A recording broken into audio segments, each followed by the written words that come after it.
Namaskar. I am Dr. Shruchi Lakhanpal Kalia, Medical Director at Creation World IVF in Noida Extension. आज बात करेंगे thin endometrium के बारे में। सबसे पहले समझते हैं एंडोमेट्रियम होता क्या है। जैसे कमरे के अंदर हम कारपेट बिछाते हैं, उसी तरह यूट्रस के अंदर एक कारपेट बिछा होता है।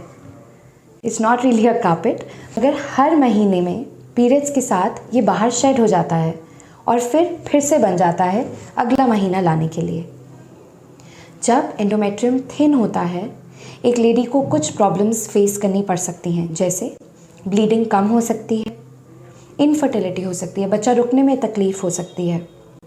इसके सिवाय महीने के दौरान कई लेडीज़ बोलती हैं हमें सिर्फ स्पॉटिंग होती है, थोड़ा बहुत खून का दाग जाता है, लेकिन पूरी ब्लीडिंग तो आती नहीं है। तो जो ऐसे पेशेंट्स होते हैं, इनको नॉर्मली थिन एंडोमेट्रियम की प्रॉब्लम होती है। ये किस कारण से हो सकती है? जैसे किसी लेडी के बहुत अबॉर्शंस हुए हैं और यूट्रस के अंदर बहुत इंस्ट्रूमेंट्स गए हैं, उसकी वजह से फाइब्रोसिस हो जाता है। कभी कभी आगे और पीछे की दीवार चिपक जाती है, जिसे हम एशरमैन सिंड्रोम बोलते हैं। कई बार हार्मोनल इम्बैलेंस हो जाता है, हार्मोन्स की डेफिशिएंसी हो जाती है, जिस कारण एंडोमेट्रियम बढ़ नहीं पाता। ट्यूबरकुलोसिस या कोई और इन्फेक्शन जो अगर यूट्रस के अंदर हो गया तो लाइनिंग को ख़त्म कर सकता है।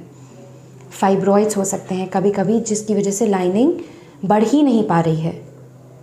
तो ऐसे में ट्रीटमेंट कैसे करें?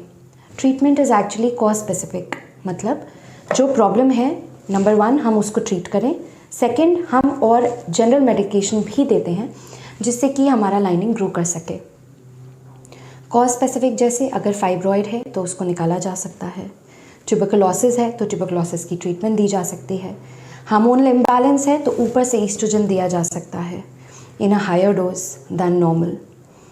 इसके सिवाय हमारे पास बहुत सारी जनरल एम्पेरिकल ट्रीटमेंट्स होती हैं, जैसे ब्लड थिनर्स हैं, ऐसी मेडिकेशन है जो ब्लड फ्लो बढ़ाती हैं, प्रोटीन्स होते हैं जैसे एल-आर्जिनिन। इस तरीके की मेडिकेशन से वी हैव सीन कि एंडोमेट्रियम काफ़ी बेटर हो जाता है।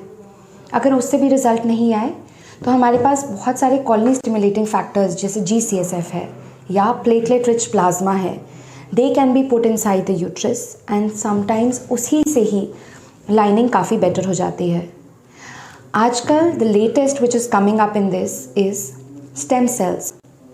हिस्ट्रोस्कोपी के द्वारा हम स्टेम सेल्स को एंडोमेट्रियम के जस्ट पीछे रख सकते हैं, सब एंडोमेट्रियम।